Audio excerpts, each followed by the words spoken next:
Good morning and welcome to Shattering Myths, a program devoted to the largest segment of society, to those who are open to the realization or have already migrated to the point that they've come to realize that all of the world's religious, political, economic, and military institutions are counterproductive and corrupt. I am Yahowah. Our number, if you'd like to join us anytime over the next 2 hours, is toll-free 877-300-7645. Say it ain't so. Oh my, do we have a brouhaha festering across America. The Obama-nator-in-chief is trying very hard to create this idea that climate change is a serious problem in America. Now, the fact is that it isn't, and we can talk about that in a moment. But he has scheduled a trip burning all manner of Jet A in the high atmosphere aboard his 747 jet to fly into northern Alaska to pronounce a mission, a grand crusade against global climate change, he says. So to soften the territory so that in a state where he is not very popular, that he might receive at least a modicum of support, he changed the name of Mount McKinley to Mount Denali. Now, the Ohio lawmakers, however, reacted angrily Saturday and Sunday as the White House's announcement that President Obama would formally rename Alaska's Mount McKinley, North America's highest peak, Denali, during his trip to the last frontier. Oh, it's called the last frontier this week. The last frontier. We have no more frontiers. Well, I didn't know it was the last one, but I guess it must be, so we must protect it. I saw, by the way, a bumper sticker yesterday as I was going to dinner saying that that the Earth does not belong to us, we belong to it. Yeah, and rather than having coexist out of the little symbols, they wrote tolerance out of the little symbols. Of course, anybody that was intolerant of their acceptance of mutually exclusive ideas as being irrational, they would have a tizzy fit against. The mountain is Denali. Ever since I began traveling worldwide, and I've been through Alaska and I've been in Denali National Park, I referred to the mountain as Denali. This notion that we as Americans buy everything, own everything, and therefore can name anything we want, like, how about Jesus Christ, is utter nonsense. Denali is the lofty one in the native language. Yes, we claim to have bought Alaska from the Russians. I don't recall the Russians buying it from anyone. And when we bought Alaska, we most certainly didn't buy the people. And we didn't buy their language. It was their land. We didn't have any right to it, nor did the Russians.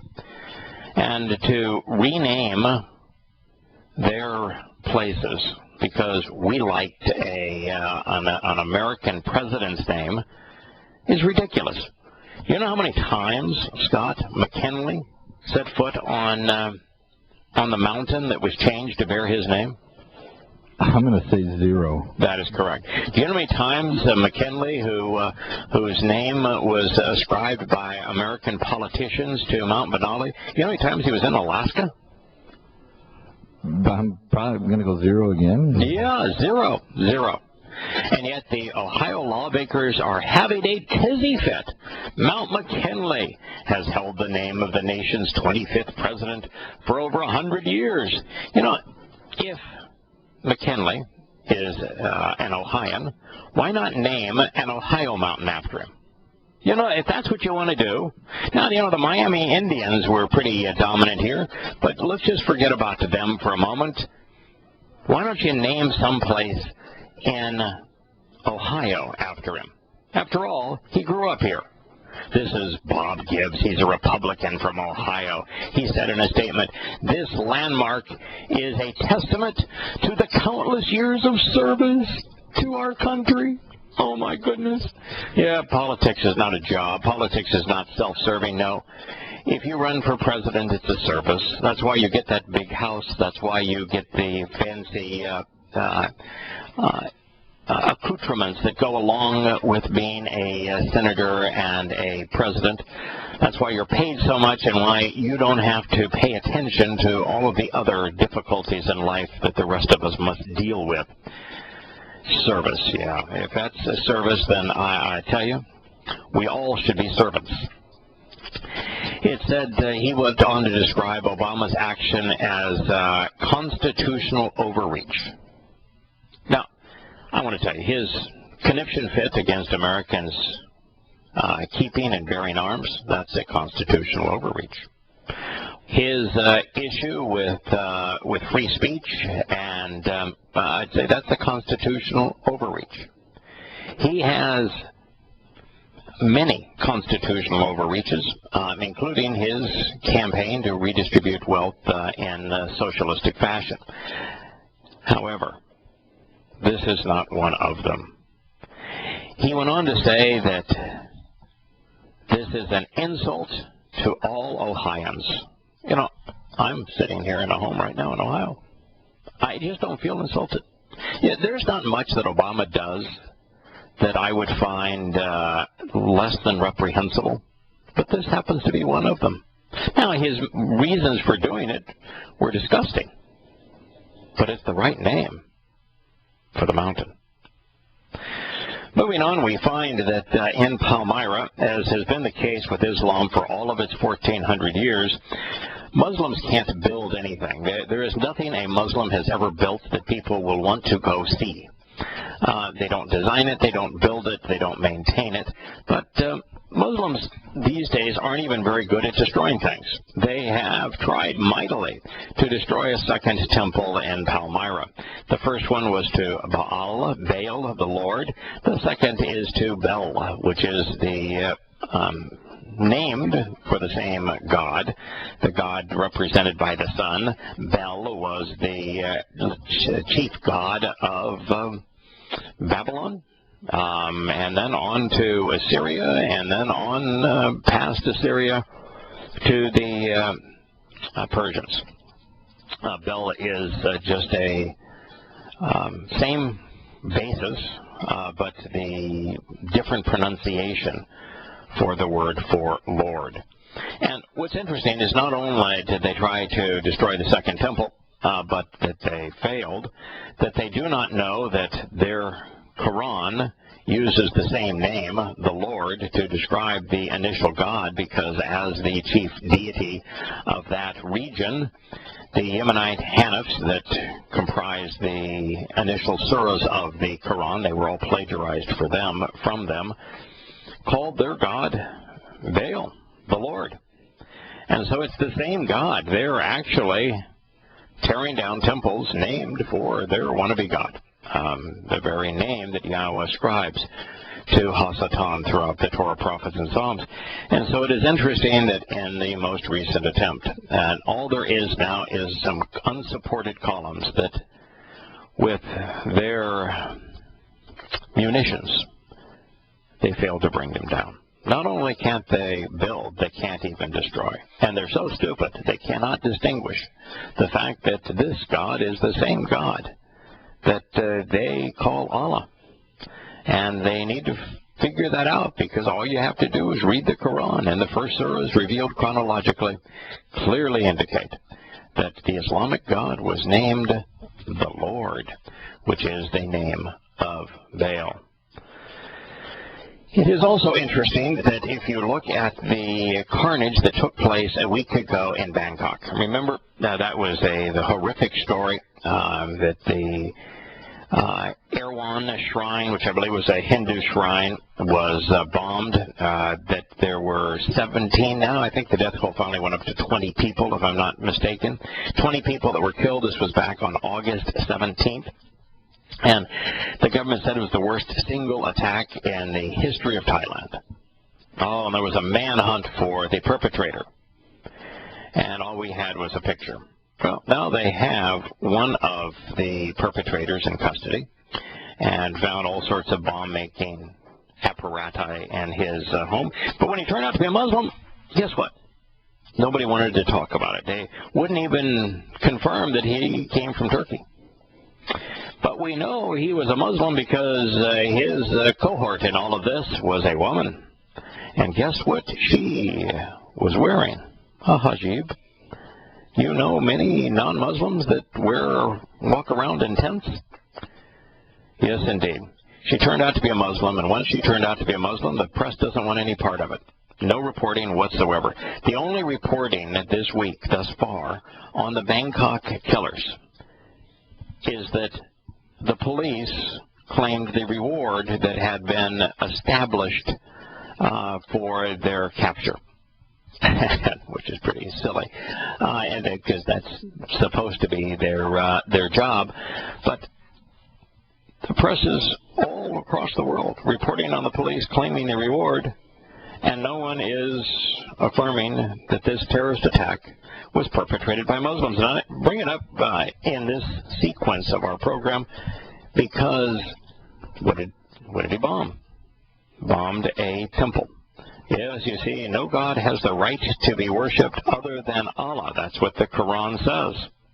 So, since only Allah has the right to be worshipped, according to the Quran, Muslims must destroy all non-mosques, all religious sites that are not mosques, any political site that would take one's attention away from Allah and His right to be worshipped, which means any political choice that people might have made. So a political edifice and a religious edifice must be destroyed, and that's why they're destroying them. That's why these Muslims chose the shrine as a target.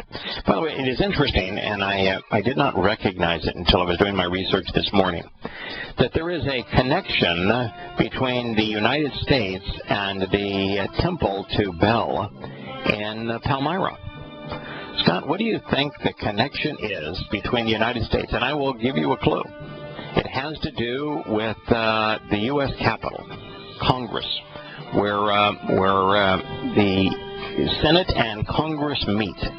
There's a connection between Congress and the temple to Bel. So, Scott, I left you with a clue and with the opportunity to guess what the connection was between the temple to the Lord, Bel, and Palmyra and the United States Capitol. Well, to be fair, I would have never gotten this unless you gave me another hint during the break. It's the architecture. It looks very similar to the Capitol buildings. Yeah, in fact, if you put them face to face, side to side, the side of the U.S. Capitol that's the most famous, the one that faces the mall, the one that faces the Lincoln and Washington memorials, shrines, if you will, monuments, the one where the President of the United States gives his inauguration address, that one, the one that the U.S. congressmen and senators always pose for their initial pictures on before the start of each Congress. That facade of the U.S. Capitol is identical to the Temple of Bel in Palmyra, and it was used as the basis for the design. Just another swipe at this notion that America was a Christian country. Only Christian if your God is the Lord, Baal. And it's also interesting, of course, that these temples do not go back into antiquity in the sense of into the 3rd, 4th, or 5th century BCE. This is not something that would be in the range of 1000 BCE, and we're dealing with the likes of Babylon or with Egypt at 1400, 1500 BCE, or the Assyrians. No. Even though they were the most influential in this region, no, we're not dealing with that period of time. These temples to the Lord, to the God of Christianity, really, were erected by Rome between 50 and 250 CE of this era. They're 1750 to 1900 years old. That tells you that Christianity emerged in Rome at the same time that Rome was worshiping the Lord as the Son. And it should not be surprising that so much of Christianity therefore models the unconquerable Son and the religion of Mithraism, and that carries so much of the Greek religion of Dionysus right along with it. This was all part of the Greek Empire after Alexander the Great, and then subsequently when the Romans conquered the Greeks, they just incorporated it right into their religion. So it's an interesting testament. And it's a sad situation in the Vatican. Not that anything is anything other than sad in the Vatican, but Joseph Wazolowski, he was the Archbishop and Vatican envoy to the Dominican Republic. Remember the story of Mr. Wazolowski, Scott? He was surreptitiously taken out of the Dominican Republic for why the Vatican, under the darkness of night, removed him. What was he up to? I do not remember the story. Okay.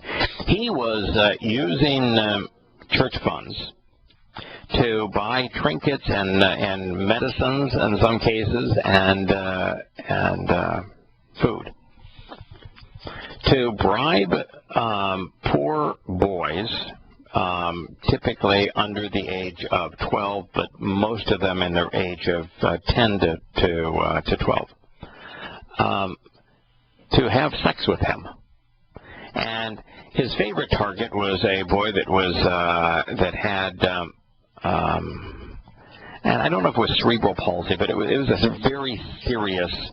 I think it was epilepsy. Actually, he had epilepsy, and there was a medication that caused his symptoms to be controllable. And this archbishop would bring the medicines to the boy only if the boy allowed the archbishop to have sex with him. He was 10 when they began that routine, and not the Roman Catholic Church, but the government of the Dominican Republic, after countless complaints against this archbishop by these young boys and their parents, by witnesses, began an investigation where it was found overwhelmingly that not only had this Archbishop of Roman Catholicism committed these crimes, but that the scope of his criminal activity, his pedophilia, went over the course of a decade, and that church officials knew about it, and that they found internal records where the church officials were trying to cover it up. That's our boy. So here's the situation. This Archbishop of the Roman Catholic Church, and because the Roman Catholic Church wants to consider itself a country, the envoy of the Vatican, this legacy of the imperial beast that was the Roman Empire, this outgrowth of that beast, the most menacing and damaging institution in all of human history, according to Yahowah, and I agree with him in that assessment. They knew full well that their archbishop and envoy was molesting little boys, and that they were doing their best to cover it up to protect the reputation of their tattered regime. And so when it became a news story, when the investigation broke that the Catholic Church was aware of his pedophile behavior and bribery and blackmail and just perverted activity, and the church is covering up of the same, what the Vatican did, I thought, was deplorable. Rather than allow the families and the community to get healing by trying and convicting this bastard, the Roman Catholic Church whisked him away, flew him out under the cover of darkness. And then when the Dominican Republic says, you know, we want to try him for these heinous crimes, they pled diplomatic immunity. And so the reason I bring up this story, this reprehensible specimen, he died. The Archbishop died before he could be tried. No justice. The nature of Roman Catholicism. To be fair, he probably didn't escape punishment. Oh, no. You know, for just being a Roman Catholic Archbishop, 100% of those boys are hell-bent. So they will... you know what's interesting, too, about hell? Yahowah did not establish hell as a place of punishment. He just established hell as a place of removing them from the rest of us, so that we don't have to be around them. It's just from God's point of view, it's a place of timeout, where the most despicable of all humans go. You know who perpetrates the nasty nature of hell? Why hell would be such a horrible place to be? Well, it has nothing to do with God, because He's not there. Religions do. You betcha. That it's filled with religious people. It's filled with military people and political people. It's the people who go there who perpetrated hellish conditions on their subject as part of their service. They're the ones that make hell such a despicable spot. Yahowah's not torturing anybody in hell because He's not there. So all of the anguish of hell is being perpetrated by the inhabitants of hell, which would be a combination of Hasatan, his demons, and those who were in league with them, those who are religious. That's why hell is a hellish place. Well, if you're finding out the truth, because you now know the truth, and now you know you can't, there's nothing you can do to be a part of it. That'd be pretty bad. Yep. That'd be pretty horrible. He was 66 years old. He would have been the highest-ranking church official to have faced pedophile charges, but this case was not seen. Last year, the Grand Pope, the title that was, of course, claimed by the emperors and Caesars of Rome, because Roman Catholicism is simply an outgrowth of the Roman Empire, called the church's activities and with regard to its propensity for its priests and bishops and archbishops to commit these crimes and then to cover them up, similar to a satanic mass. Interesting, a choice of words. It became news at the end of last week that the Taliban had seized the district headquarters in Afghanistan's Helmand province, despite a whole onslaught of U.S. airstrikes to repel them. We still have troops there, but we don't deploy our troops except on raids.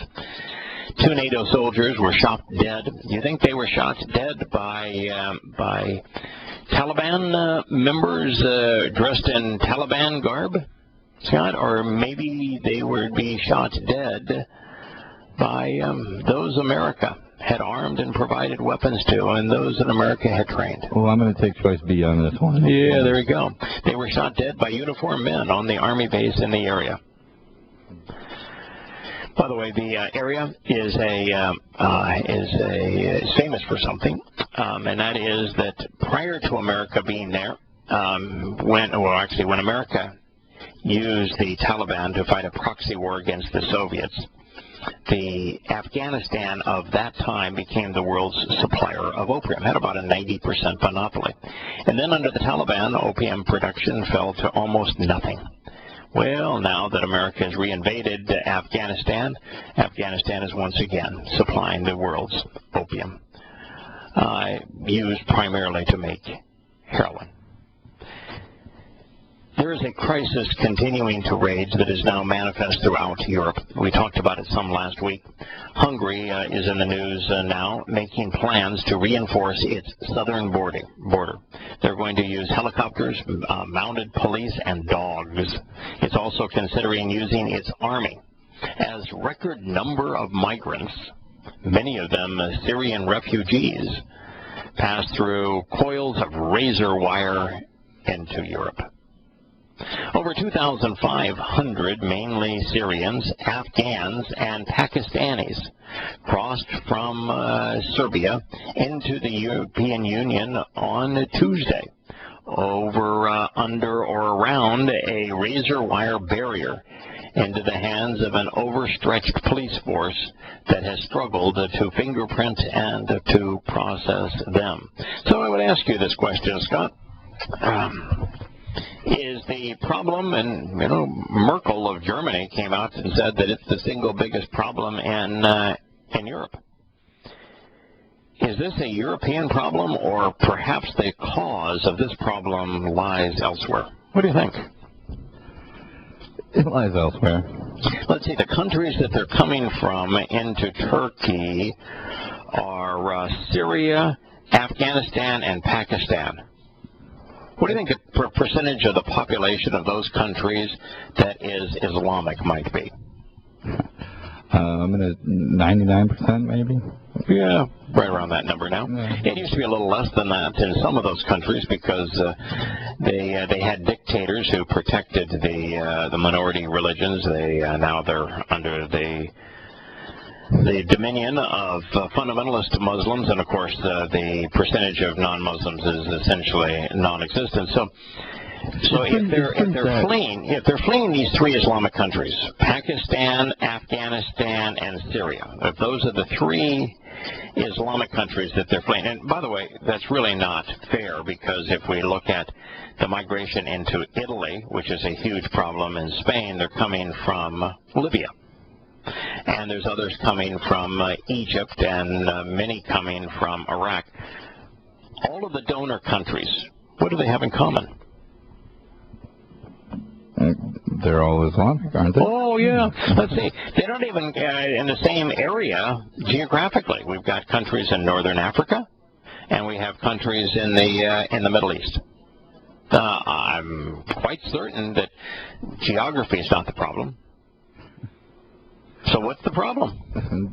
Well, it's the religion they choose to follow. Why do they have to flee Pakistan and Afghanistan? Why do they have to flee Iraq and Syria? Why do they have to flee Libya and Egypt? What's going on in those countries that would cause refugees? Well, you got a religious dominate population. That's killing them if they stay. That is correct. So in those countries, now that those countries are under the control of fundamentalist Muslims, they have perpetrated such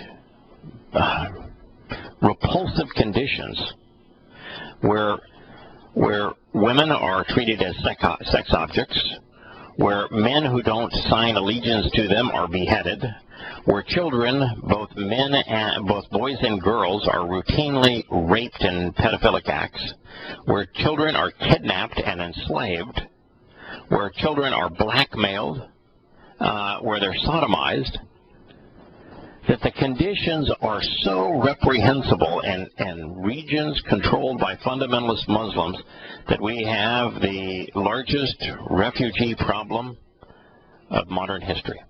So, is the problem Islam, or is the problem Europe? It's always Islam. No, I think it's the razor wire. It's whoever made the razor wire is making insufficiently terrorizing razor wire. That must be the problem. Gotta be. Well, I mean, if we could blame McDonald's for making us fat, and guns are just randomly shooting people. In Germany they say we actually need 1 million refugees a year, because Germans are reproducing at below the level necessary to sustain the country. It's just like Japan. Reproduction rates are less than 2 per couple now, closer to 1, which means that over a generation, the number of Germans, just like the number of Japanese, will fall by 40%. And so Merkel is saying we need these people not as just temporary asylum seekers, but as a permanent workforce. And so what part of Muslims not working? When they only work for the first generations of Muslims, for the first 200 years of Muslims, was jihad, stealing, robbing other people. For the first 200 years, that's all that Islam was able to do. Well, and they're not adding much more than that now. No, and you look at Islamic countries, there's only one Islamic country that isn't floating on oil, although it has pipelines that it receives fortunes to allow the oil and gas to transgress its country, particularly and from the Caspian Sea. There's only one country that even has a modicum of economy, not very good, but at a level that would probably put it in per capita income and productivity in the top 100 countries, but barely. There's only one Islamic country. That would be Turkey, because of the old Ottoman influence. But there isn't a single. Yeah, there's not a single other Islamic country apart from oil that's got anything going economically. The United Nations, being led by the French, deployed 10,000 peacekeepers, armed to the teeth, of course, and poured in more than $1 billion into Mali. You know, Mali erupted and became a hellish place to exist because America and Qatar and other European countries, this was a boondoggle of Senator John McClown and the Obaminator, that we should bomb Libya and that we should arm the Libyan freedom fighters so that they can have democracy, and not figuring out and understanding the mess that arming the Iraqis has had, and therefore creating the Syrian civil war and the Iraqi civil war and giving Iraq to Iran, being too dumb to figure any of that out. Those two clowns decided that we would take out Muammar Gaddafi, and we did, and we created a country infinitely worse than the country that was controlled by Muammar Gaddafi, just like we did in Iraq. I mean, Iraq today is infinitely worse in every possible way than the Iraq was under Saddam Hussein. Anyway, when we did that and provided all of these weapons for the freedom fighters in Libya, which turned out to be nothing but jihadists, they became the central clearinghouse for weaponry for fundamentalist Islamic groups throughout the region. And a huge percentage of those weapons went to Boko Haram, and they were used then to kidnap and enslave little girls, turning them into sex toys. But it also, at the same time, destroyed Mali. And so the French decided they would go in and they would kick some jihadi behind. And I told you at the time that all they're going to do is make the situation worse. It's easy to get in and to begin a war. It's impossible to get out. Well, the UN is reporting that after providing 10,000 troops and providing over $1 billion in its efforts to turn back the clock on the 3-year conflict in Mali, all a direct derivative of the United States bombing Muammar Gaddafi into oblivion. They said that their mandate for Mali has no possibility of success. They have no chance of enforcing a peace deal. They realize that despite suffering the highest rate of losses of any active peacekeeping mission in the UN's history, that they're in a quagmire. The problem is the Tuareg groups. These are Muslims. They're fighting with one another for now who gets to impose their will. They represent a small percentage of the overall Mali population, even though Islam represents overall a high percentage. The Tuaregs claim that they're more worthy as Muslims than are others.